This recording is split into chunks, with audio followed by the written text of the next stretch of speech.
dia. Nós temos estado a seguir o livro de Tiago, não é? À semana. Aqui, ao domingo ao domingo nós temos estado a seguir as palavras de Jesus, conhecidas como o Sermão do Monte, registadas em Mateus nos capítulos 5 a 7. E hoje vamos fazer uma pausa. Vamos fazer uma pausa para começar agora a focar na Páscoa e no tema da Páscoa e quais as notícias que a Páscoa traz para cada um de nós. E a passagem que vamos ler hoje vai ser no livro 1 de Lucas. 1 de Lucas, que estranho, não é? Por um lado é verdade, é o primeiro livro que o Lucas escreveu. Então Lucas escreveu uma das biografias de Jesus e há algumas perguntas que iremos ter em mente ao abordar esta passagem. Porquê? Porque no tempo de Jesus havia uma expectativa messiânica, ou seja, havia uma expectativa que o rei, o escolhido de Deus, o enviado de Deus estava para chegar. Mas quem era ele? E será que era Jesus? E foi sendo confirmada pelas pessoas que caminhavam à volta de Jesus, o próprio Jesus, de forma às vezes disfarçada. Ele dizia que ele era o escolhido de Deus. Mas uma condenação à morte, o que é que muda nisso? Será que uma condenação à morte é capaz de mudar essa ideia que Jesus seria o rei escolhido de Deus para vir salvar o seu povo?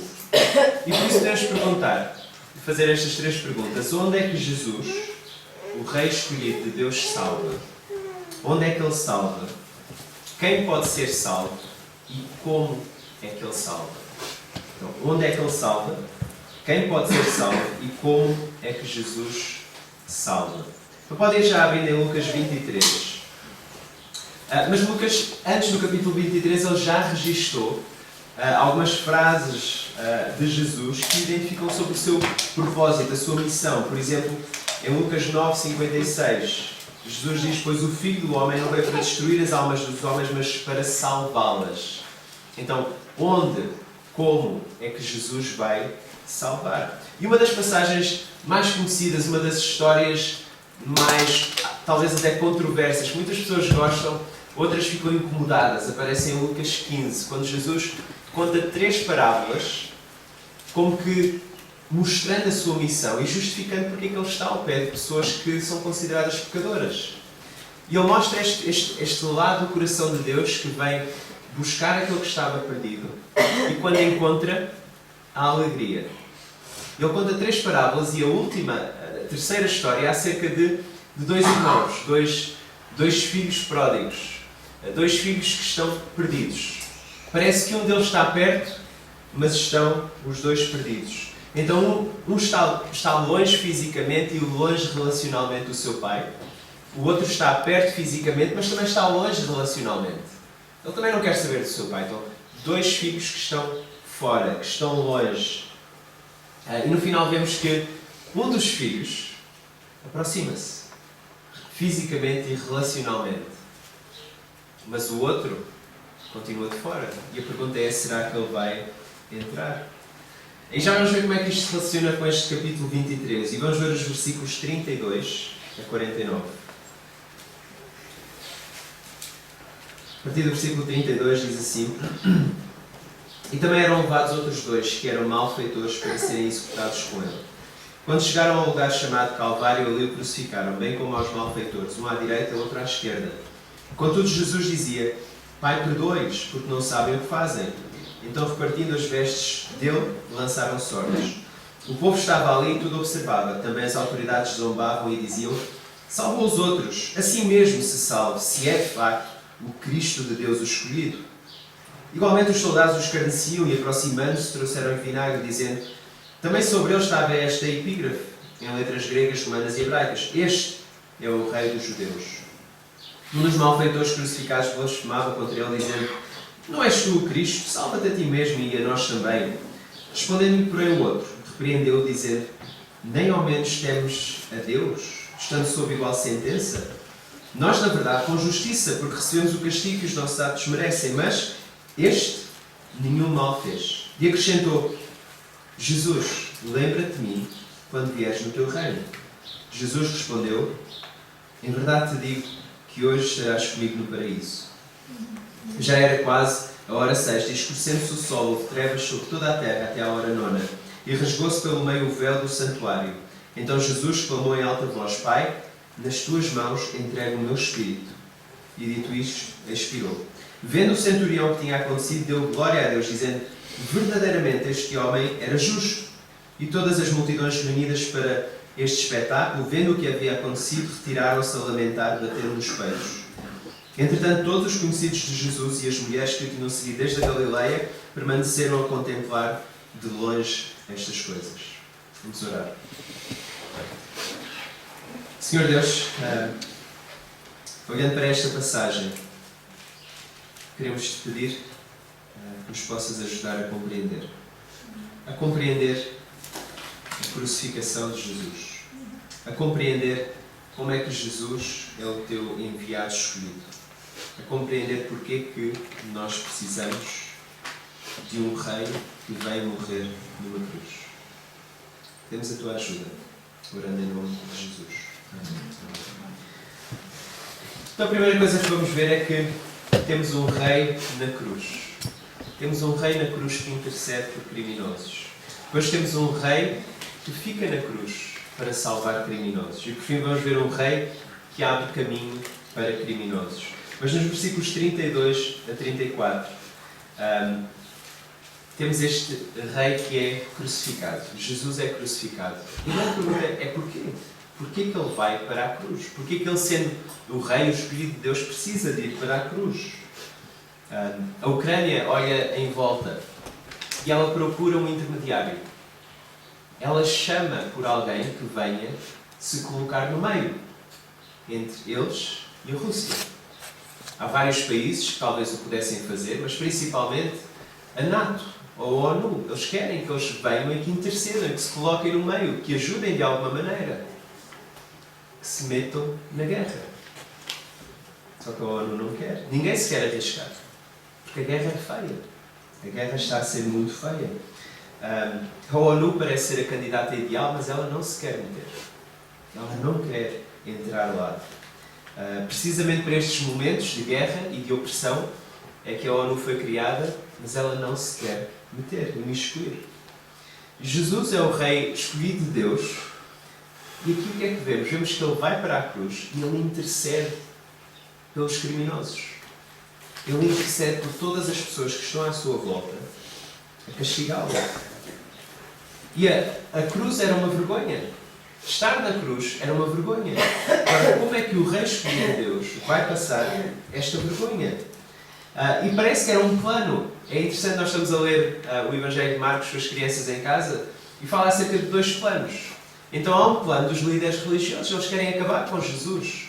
Jesus não é alguém que eles reconhecem como o rei que eles queriam. E como ele não é o rei que eles queriam, eles querem acabar com ele. Então há um plano para o matar e esse plano parece estar a dar certo. Ao mesmo tempo, por aquilo que Jesus vai dizendo, há um plano de Deus para salvar. E ao mesmo tempo que um plano de matar está a parecer dar resultado, o plano para salvar também parece estar a dar resultado. Mas como é que o enviado de Deus pode estar entre criminosos, entre malfeitores, entre pessoas que não são boas?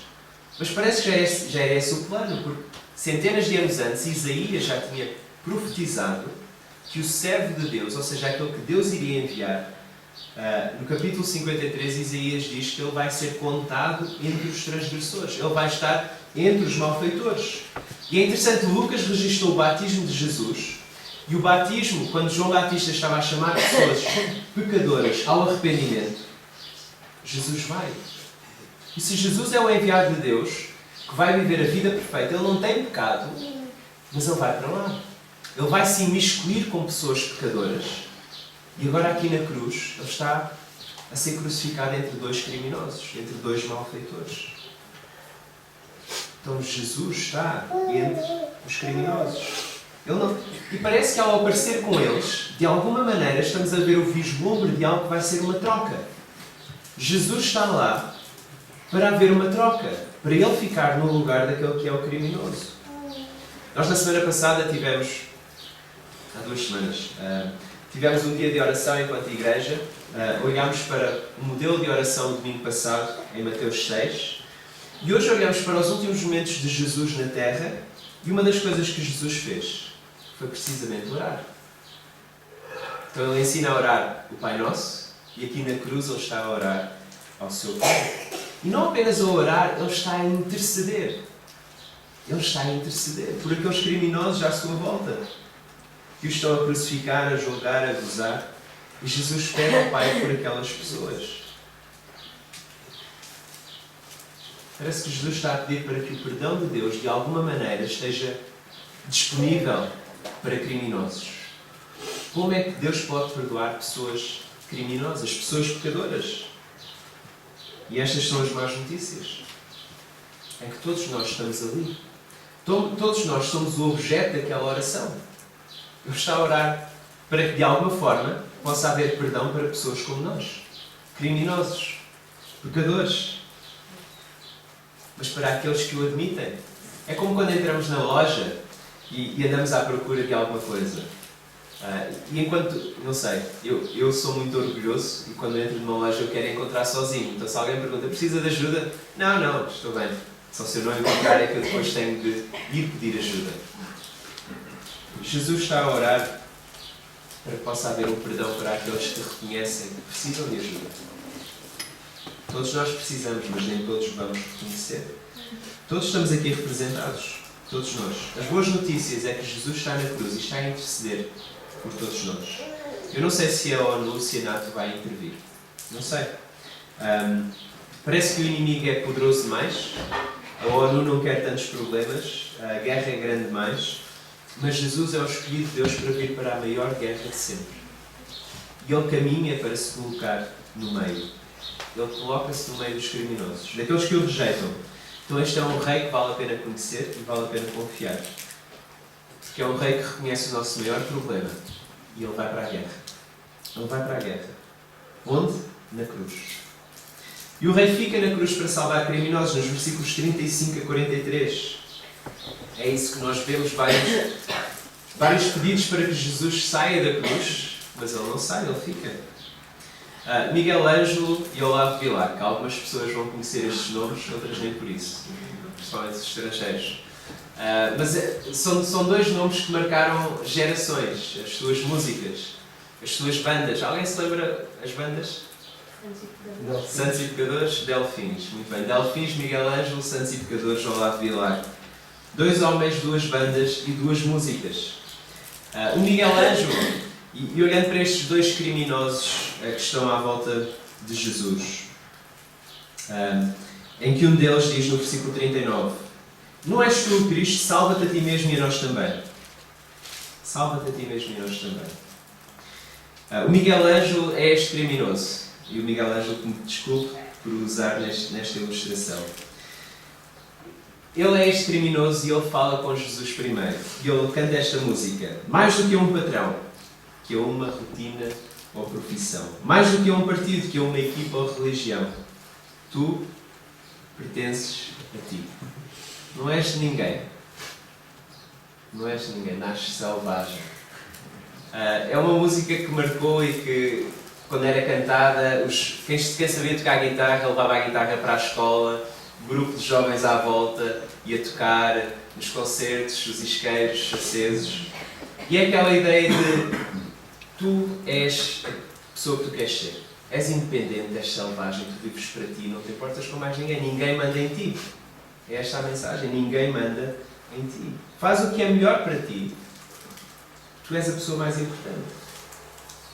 Será que é isto que nós precisamos que Jesus faça? Olha, Jesus, tu és a pessoa mais importante. Faz o que for melhor para ti. Faz o que for melhor para ti. 3 provocações que são ditas a Jesus por 3 grupos diferentes. Versículo 35, 37 e 39, que é: se tu és o Cristo, desce. Sai dessa cruz. As autoridades, os soldados e um dos malfeitores, um dos criminosos que está ao lado de Jesus. E lembram as tentações de Jesus no deserto. 3 tentações a Jesus feitas por Satanás. Então sabemos que a vontade de Satanás é que Jesus não faça este caminho, que ele não vá para a cruz. Todas as pessoas que tentam impedir ou desafiam Jesus a descer da cruz, estão a alinhar-se com Satanás. As autoridades, os soldados e o criminoso. Desce da cruz, preserva a tua vida. Não precisas de fazer isto, agarra-te àquilo que é teu. A tua vida é preciosa. Faz a tua vontade. E a vontade de Jesus, Ele manifestou-a em parte naquela oração em que Ele diz: passa de mim este cálice. Então, por um lado, a vontade de Jesus era mesmo descer. Por outro lado, Ele depois orou: mas não seja feita a minha vontade. Eu não nasci selvagem. Não seja feita a minha vontade, seja feita a tua. Aquelas pessoas estavam convencidas que a salvação só podia ser entregue, dada, por um rei que descesse da cruz. Por um rei que não fosse crucificado. Por um rei que fosse aquele herói que ao último momento consegue libertar-se e derrotar todos os seus inimigos. Mas se Ele é o escolhido de Deus, se Ele é o Rei dos Judeus, se Ele é o Cristo, se Ele é mesmo aquele que Deus envia para salvar pecadores, Ele tem de continuar na cruz. Até que um dos personagens mais controversos da Bíblia, eu diria, ele fala, provavelmente incomodado com aquilo que o seu parceiro criminoso acabou de dizer, para Jesus se salvar e depois o salvar a ele, ou a eles os dois. E este outro criminoso, ele fica incomodado. Os criminosos não gostam de admitir a culpa.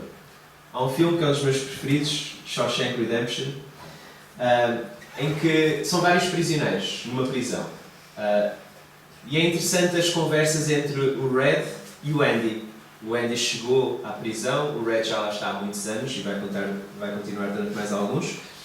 E o Red vai dizendo porque é que as pessoas estão na prisão. Este está por isto, este está por aquilo. Mas todos são inocentes.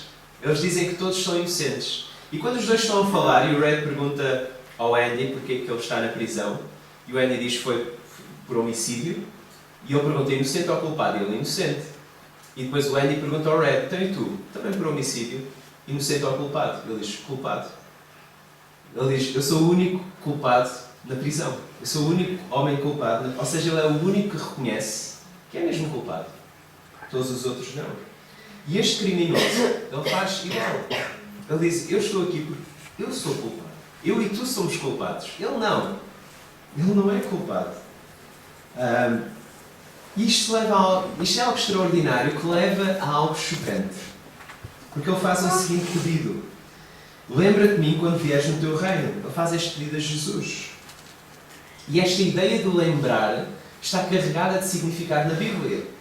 No livro de Êxodo, que vimos aqui há uns meses, no capítulo 2, Deus lembrou-se do seu povo e veio em ajuda do seu povo.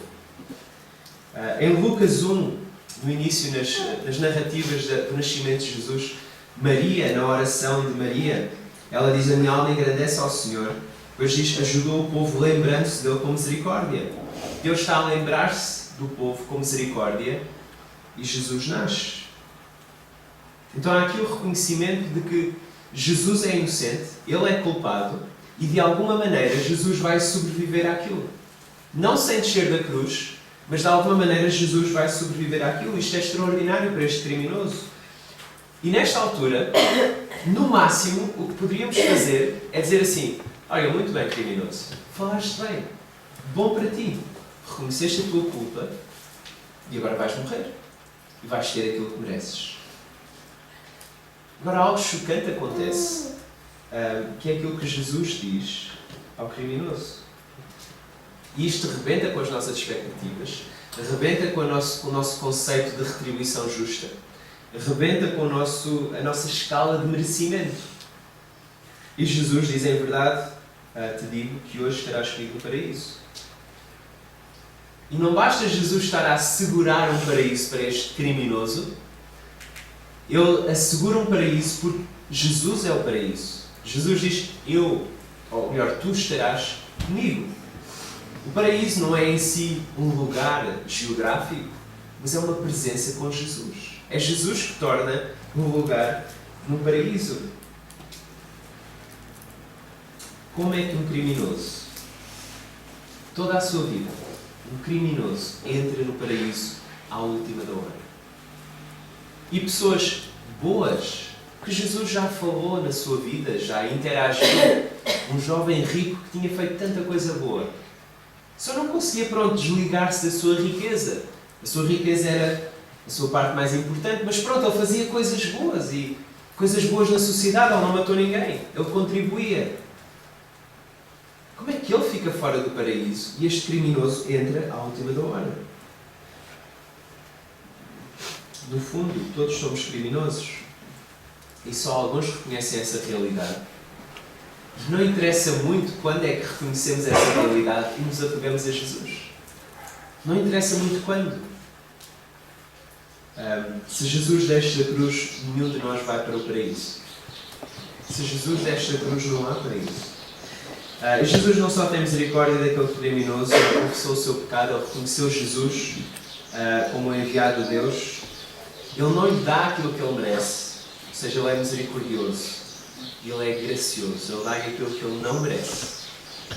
Ele dá a este criminoso aquilo que ele não merece.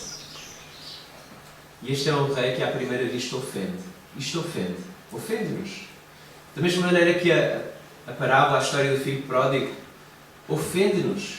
Porque temos um filho a gastar e a derreter tudo aquilo que ele recebeu e depois de repente vai pedir desculpa. E o outro que sempre esteve lá, que sempre trabalhou, que sempre serviu, mas não se relacionava com o seu pai. Mas sempre fez, esse não recebe porquê? É graça. É graça e é chocante. Então este é um rei que veio procurar e salvar o que estava perdido. E fala de forma imerecida, de forma graciosa, ao permanecer na cruz. Quem é que Jesus salva? Todos os criminosos que reconhecem que são criminosos e reconhecem Jesus como enviado de Deus. E temos um rei que abre caminho para criminosos. Ao meio-dia, trevas durante 3 horas. Quando o sol deveria estar mais brilhante, mais calor, temos trevas durante 3 horas. E há uma cortina que se rasga. 2 eventos que apontam para 2 realidades bastante profundas. Uma aponta para o juízo de Deus, as trevas, a ira de Deus a ser derramada sobre alguém. Alguém que escolheu permanecer na cruz. Este é um símbolo de julgamento. E Jesus está a ser aquele representante dos criminosos que carrega o pecado de todos os criminosos e recebe a ira de Deus durante 3 horas. E o véu é rasgado. O véu rasgado é melhor entendido quando lemos o Velho Testamento. Mas é aquela ideia que nós vemos nos sinais. O véu é aquele sinal quando vemos à entrada de um portão que diz cuidado com o cão. O que é que isso quer dizer? Não entres aqui. Quer haja cão ou não. Quer haja cão ou não. Ou aquele sinal de que há um alarme da ProSeguro, é tipo, não entres aqui, isto tem alarme. Ou quando as filhotas estão a atravessar aquela fase na adolescência e há aquele papel no quarto, não entrar, tipo, estou ocupado. A ideia é, fica fora, não podes entrar. E a ideia do véu no templo era, fica de fora. Todo o povo tinha de ficar de fora, eles não podiam entrar na parte mais interior, que representava a presença de Deus. Só uma pessoa, o sumo sacerdote, uma vez por ano é que podia lá entrar, dentro deste véu. E de repente este véu está rasgado.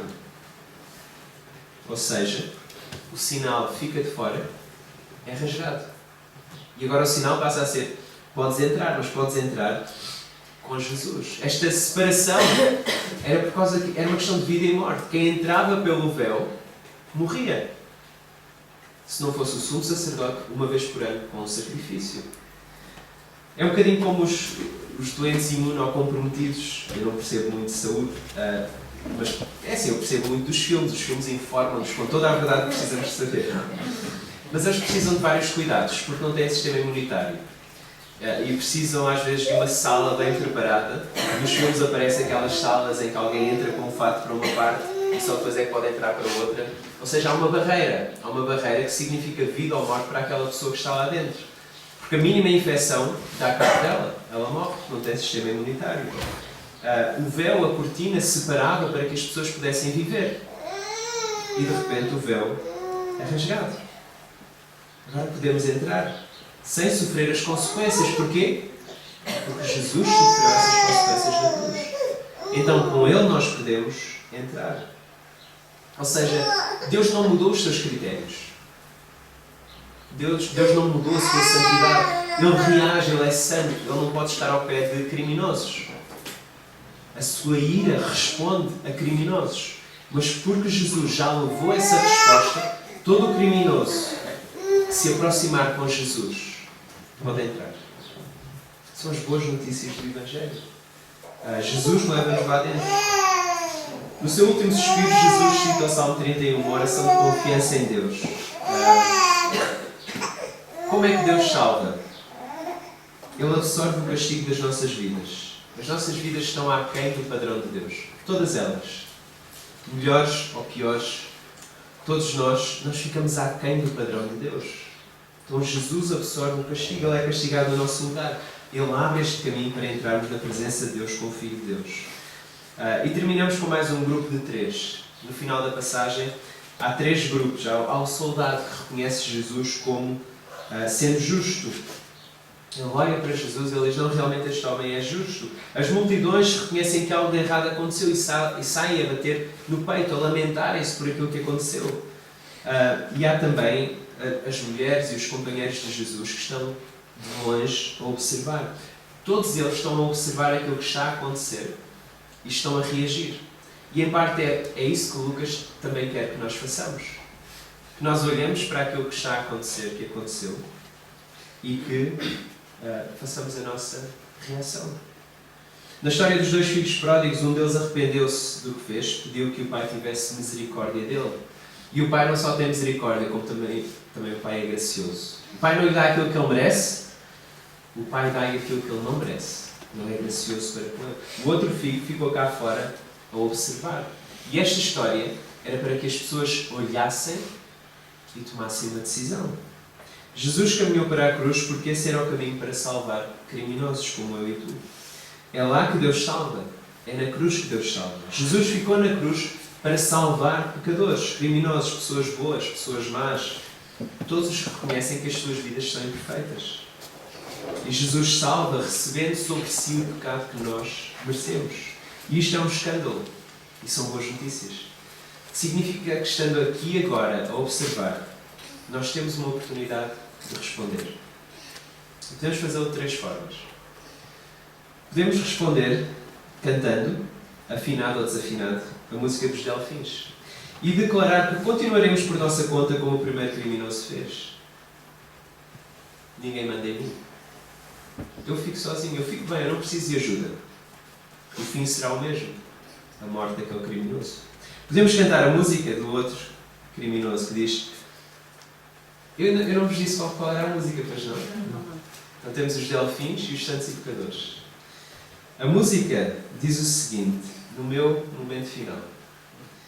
Sei que tenho um lugar onde um santo e o pecador podem, enfim, descansar. Quer tenhas tido uma longa vida de santo,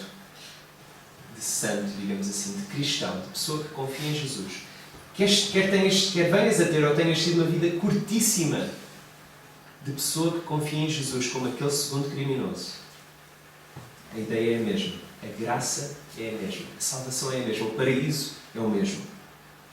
Ou podes ser um destes 3 grupos que está a observar e que está a considerar. E nesse sentido queria-te convidar a continuar a considerar, a olhar para estes relatos da vida de Jesus nos Evangelhos, Mateus, Marcos, Lucas, João.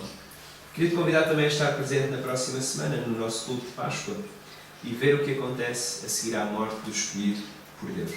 Vamos orar. Meu Deus, agradecemos-te porque nesta passagem nós vemos que o teu Rei escolhido, o Salvador, Ele salva através da cruz. Isso quebra qualquer ideia que o Evangelho é algo de prosperidade, que nos quer dar dinheiro e saúde em primeiro lugar. Não, é através da cruz e pela cruz nós podemos ter vida. Agradecemos-te porque o Salvador ficou na cruz, apesar das várias tentações, de querer o melhor para si próprio. Jesus escolheu o melhor para nós e Ele permaneceu na cruz. Ele permaneceu na cruz. Isso significa que não há diferença nenhuma entre cristãos. Todos somos salvos pela graça. A mesma graça salvou-nos. E a mesma graça também é capaz de salvar qualquer pessoa. Significa que ninguém está longe demais de ti. Ninguém é pecador demais. Ninguém é criminoso demais para vir a ser teu filho. E agradecemos por isso. Agradecemos porque este Salvador recebe o castigo. E recebendo ele o castigo, todo aquele que confia em Jesus pode viver liberto, pode viver agradecido, porque vive em Cristo. E é em Cristo e por Cristo que nós oramos. Amém.